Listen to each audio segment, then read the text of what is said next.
Good morning students. Once again welcome back to C++ class. Today in this class I am going to explain you about data types. Okay, so these data types are similar to C program data types only, but a few features, few new data types are added in C++. Okay, so in this class I will explain you about what is the data type and how many types of data types we have in C++. With example I will explain. Okay, now what is the data type? What is a data type? Already I have explained. Data type defines what type of data you are storing in a variable. What is the data type? Data type defines what type of data you are storing in a variable and how much memory it required. Okay, example, if it is an integer, how much memory will give? 4 bytes of memory will give. Okay, what type of value you are storing in that? Integer value you are storing. So data type defines what type of value you are storing in a variable. And in a C++ also it is a condition that whenever you are declaring any variable, that variable should have a data type. Okay, what it defines? What type of value you are storing in that variable. Now here I have given different types of data types available in C++. See how many types of data types we have here. Built-in. Built-in is also called as the primitive primary data types. The second one is user defined data types. The third one is a derived data types. Okay, built-in data types are again char, int, float, double. I think you all know this. We discussed this in a C program. Okay, so how many types of data types we have? 3. Built-in, primitive, user defined, derived. Now we will discuss about built-in or primitive data types. So built-in data types are nothing but primary data types. Okay, primary data types, when you load the software, with that only you will get this type of these data types. Okay, so under built-in data types, primitive data types, what type of data types we have? Okay, the first one is integer. Okay, int, integer. Okay, what is the use of integer? This this data type is used to declare integer values. Okay, and what keyword we use to declare a integer variable? Int. Int is used to declare integer variable. Now how much memory we are giving to that int? 4 bytes of memory we are giving to integer variable. Okay, in the example you can see int salary 85,000 I have given. Salary is a variable, int is a data type. So int salary means salary is a variable, no? So in the variable how much we are storing? 85,000. What type of value it is? Integer. Now the next one is float. See, this also I have explained in C programming. What is the difference between int and float? If it is an integer, it will store only the whole numbers.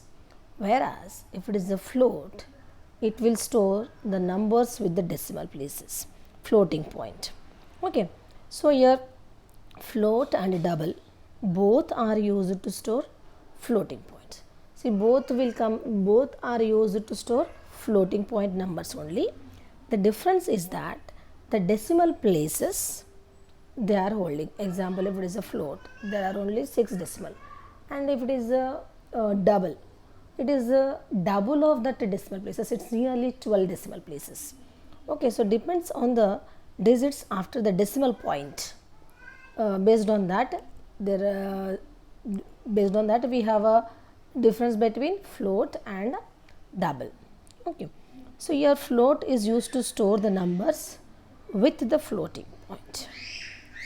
Now the next one is the char. What is the use of the char actually? Char is used to store character, like male equals to f, means f is we are storing inside a male. So that male should be a type of character. So when you are storing a character type values into a variable, then we should declare that variable as a char. Okay, and here what keyword we are using? Char. And how much size you are giving for a character? 1 byte.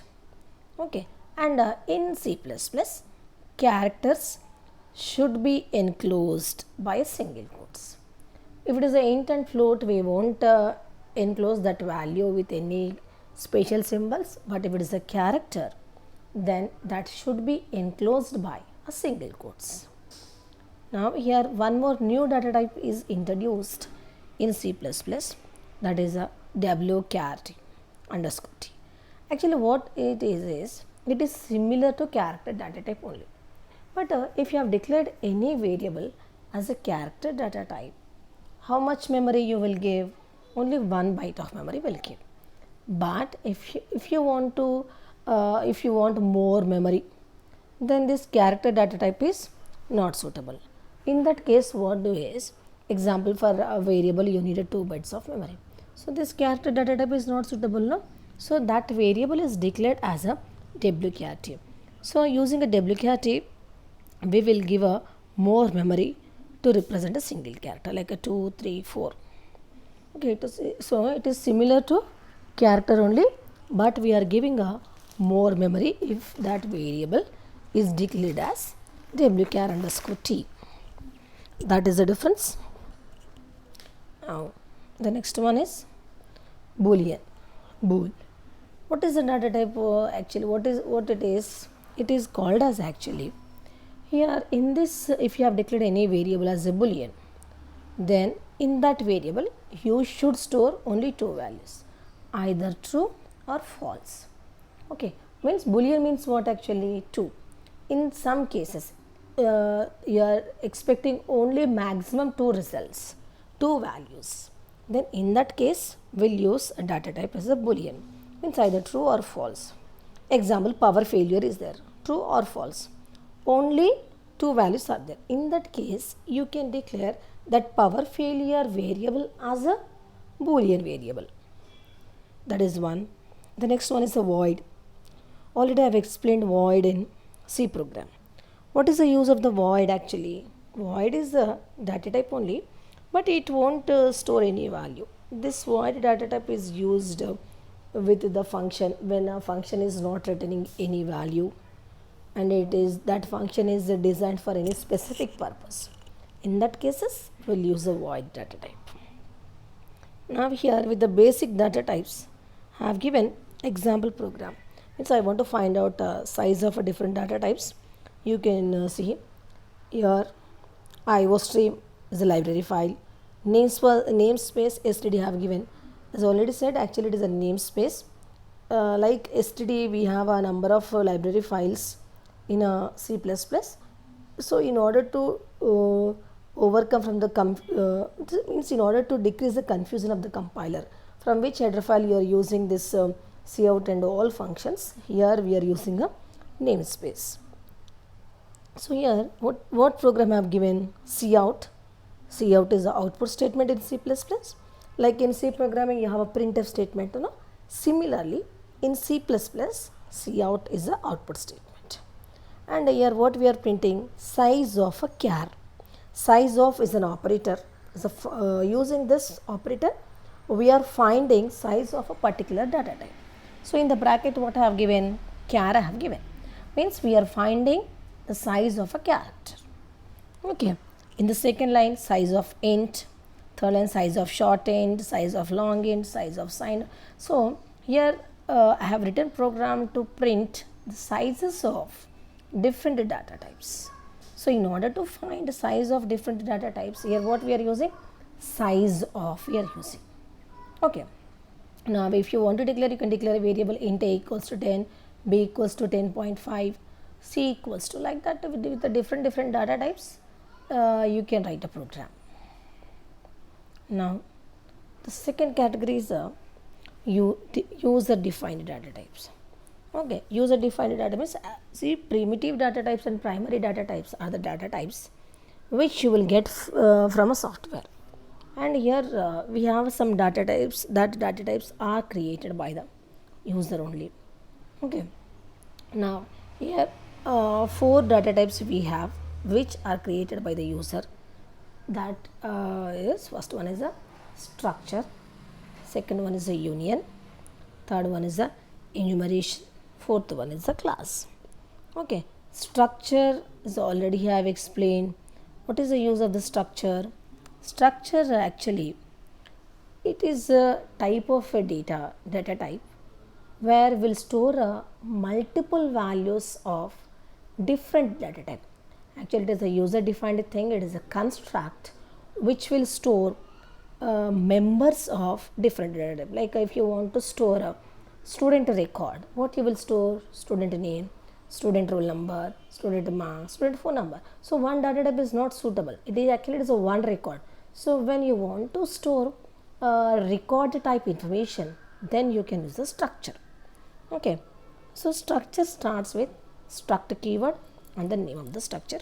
This points already we discussed in C program. Okay, so here data type, data member 1, data member 2 is nothing but here it is a group of elements. Okay, it is a group of elements, and that elements are of different data types. One member is of integer, one member is of a float, one member is of a character. So here what we are doing is we are combining all this, means we are gathering all into a single group, and that group is called as a construct. This is structure. Structure declares with struct keyword, name of the structure, and it contains different data members. See here example I have given. Struct student information. Struct is a keyword, student information is a name of the structure, and it is a user identifier. User can give any name. How many members you have there? 4 members. One is the student name, address, division, and the fourth one is the int, roll number. So how many data types are there in that structure? 2 data types. 3 is integer character and 1 is the integer. If you want to add a fee of the student, that is a type of a float. So like this, using this user defined data types, we can add different data types in a single record. That is called as a structure. Now the second one is a union. See, union, structure, both are same. Union is also user defined data type where we'll store the variables of different data types. Only the difference is memory is the different. See example, in a structure one is an integer and the second one is a float is there. Example, so I have given 8 bytes of memory. Say for same variable in the structure will give only 4 bytes of memory. Union will give only 4 bytes of memory. But how it is possible is, in union whichever variable is holding a large enough space, only that much memory is given to that union, and every time only one variable is accessed in union. Okay, now this is the union. Union declaration starts with union keyword, name of the union, and different data members are there, and all are of different data type. Like have you declared in a structure? No, in the same way different members are declared in the union, and which are of different data types. What is the main difference between union and structure? Structure example, if you have declared one integer, one float, total how much memory will give? 8 bytes. But if same you declared using a union, it will hold only the 4 bytes of memory. Why? Because in union, using a union, we are saving a lot of space. The whichever variable is required a lot, means big memory, only that much memory is given to that union, and that memory is used by all the variables. Next, same I have given, just in place of structure I have given the union. Now the next one is a enumeration. Enumeration is also I have given, and one example program also I have explained. Using a enum keyword we can create user defined data type like a int, float, carries. Similarly, using a enum keyword we can create our own data type. So when you are creating your own data type, what are the possible that data type can accept, that also you should keep. So here I have created one user defined data type, that is a weekdays. How many values this data type can hold? 7 values. Like that, if it is a month, it can hold 12 values. So if you want to create your own data type, then we can create by using a enum keyword. Okay. And enumeration is actually creating your own data type is called as a enumeration. So we can create a variable user defined data type by using a enum keyword. You see the example, enum weekdays, D I have given. So here weekdays is the data type and D is a variable. Okay. So what I said, using a enumeration we can create our own data type. I said weekdays is a data type. How many values that data type can hold? Only the 7 values. Okay. Now in the main function, you see enum is a keyword, weekdays is a user defined data type, and D is a variable of weekdays data type. Okay, now D equals to month. It is a valid because I have assigned a one possible value from a list of possible values. Now I have printed D, Monday is printed. Now this is a very important and a new topic in a C++. Class already I have explained in a structure of C++ program. See, class is a blueprint of C++ program. Whatever you want to write in a C++ program, everything should be written inside the class. Okay. So class is a template, whatever methods are there, whatever variables are there, everything should be written inside the class. Okay. So this is also called as a user defined data type, right? And the class definition starts with class keyword and in the bracket name of the class. Next, you give the brace. In the brace already I have explained access specifiers, private, public.